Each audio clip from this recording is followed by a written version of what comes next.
How to pay your credit card bills on your Amex. Hey everyone, welcome back to another tutorial video. In today's video, I'll show you how you can pay your credit card bill on Amex. So to do that, first of all, go to americanexpress.com on any web browser of your preference and simply log into your account.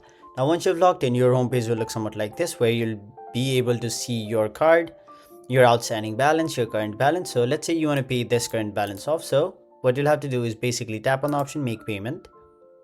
After that, make sure you have a payment method linked. So in my case, I simply have my Bank of Nova Scotia linked to my Amex account.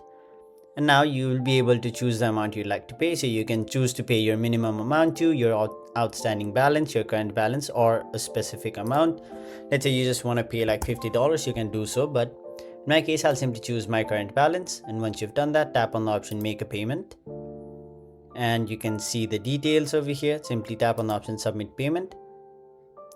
And there, as you can see, you have successfully paid your credit card bill on Amex. So that was it for this video. Thank you so much for watching.